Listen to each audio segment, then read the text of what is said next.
नमस्कार दोस्तों। आज आपके समक्ष एक ऐसी महत्वपूर्ण कहानी लेके आया हूँ। क्योंकि ज़िंदगी में लोगों के आलस्य नाम का जो ताला लगा हुआ है, उस ताले को कैसे खोला जाएगा, ये कहानी में आपको सुनाता हूँ। और आपको देखने की ज़रूरत है कि इस कहानी में कितनी रोचक रोचक चीज़ें हैं। तो बहुत पुराने समय की बात है। किसी देश में एक बूढ़ा व्यक्ति रहता था। वो काफ़ी मेहनत किया करता था, खेतों में काम करके अपना गुजारा किया करता था। उसके 3 लड़के थे जो बड़े ही आलसी थे। उसकी आलस की वजह से बूढ़ा और उसकी पत्नी काफ़ी परेशान रहा करती थी। दोनों अपने लड़कों को समझाने की कोशिश किया करते थे, लेकिन तीनों अपने आलसीपन से बाज नहीं आते थे। एक दिन बूढ़ा किसान चल बसा। बुढ़िया ने अपने बेटों को खेत पर जाने के लिए कहा, लेकिन वो गए नहीं। जब तक अनाज था, बुढ़िया ने उन्हें बना बना कर खिलाया करती थी। आखिरकार एक दिन वो घर का सारा अनाज खत्म हो जाता है। जब घर में एक भी दाना नहीं बचता तो बुढ़िया ने फिर अपने बेटों के लिए फिर इशारा करते हुए कहा, काम धंधे के लिए कहा, लेकिन वो तब भी नहीं सुने और माँ की बातों को अनसुना समझकर भुला दिया। एक दिन सुबह बुढ़िया उठकर रोने लगी। माँ को रोते देखकर उसके तीनों बेटे ने पूछा अपनी माँ से, क्या बात हुई माताजी, रो क्यों रही हो? तो माताजी कहने लगी, सपने में तुम्हारे पिताजी आए थे। उन्होंने बताया कि यदि तुम लोग खेत में गड्ढा बना करके जो खेत में गड़ा हुआ धन है उसे निकाल लोगे सब लोग मिल करके, तो हमारी गरीबी दूर हो सकती है। तो इसमें रोने की क्या बात है माताजी? लड़कों ने पूछा। बुढ़िया बोली, मैं तो ये सोच कर रो रही हूँ कि अब खेत खोद कर धन निकाल कर लाएगा कौन? किसी दूसरे से कहा भी नहीं जा सकता। कहूँगी तो वो धन उन लोगों के हाथ में चला जाएगा, इसलिए रो रही हूँ। आप लोगों से कहूँगी तो आप लोग इतने आलसी हो कि मेहनत करने के नाम पे बिल्कुल कलंक हो। बुढ़िया की बात सुनकर तीनों बेटों ने खेत में जाकर ज़मीन खोदने लगे।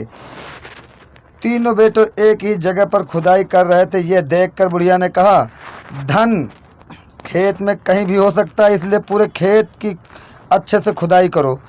पूरा खेत खुद जाने के बाद जब धन नहीं मिलता है तो तीनों बेटे नाराज़ हो गए और बुढ़िया से कहा, ठीक है, सपने में तुम्हारे पिता आने पर मैं उनसे इसकी शिकायत करूंगी। जब खेत की खुदाई हो गई है तो क्यों ना इसमें अनाज बो दिया जाए। बेटों ने अनाज बो दिया। कुछ ही दिनों में खेत में फसल लहराने लगी।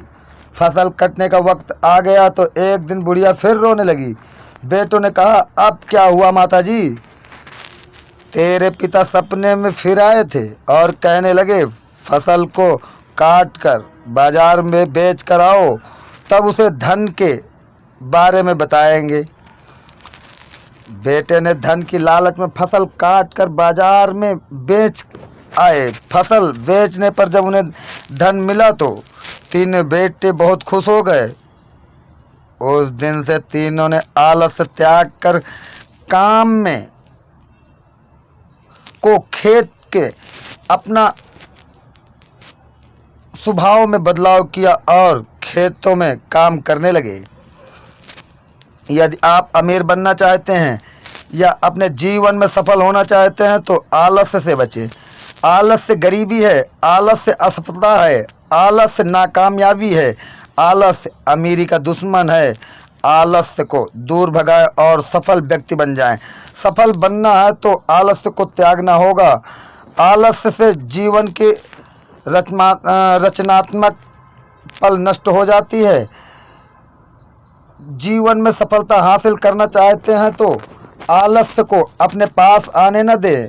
आलसी की तुलना उस तालाब से की जा सकती है कि सीमा में बंध जाने की वजह से जिसके पानी में सारा दिवा काई जम जाती है, जबकि अनवरत चलने वाली नदी का पानी सदैव निर्मल रहता है।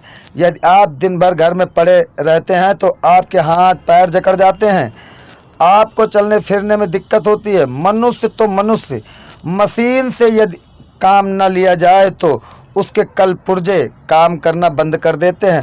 तो दोस्तों, मेरी कहानी में क्या समझने को मिला है, आप लोग मेरी कहानी को सुने होंगे और लोगों को शेयर भी करना कि मनुष्य सफलता तक ना पहुंच पाए, इसके लिए जो आलस्य ताला लगा हुआ है, इस ताले की चाबी है मेहनत। तो मेहनत करना सीखें। दोस्तों, मेरी कहानी यही समाप्त होती है और मेरे चैनल को लाइक, सब्सक्राइब, शेयर जरूर। धन्यवाद दोस्तों।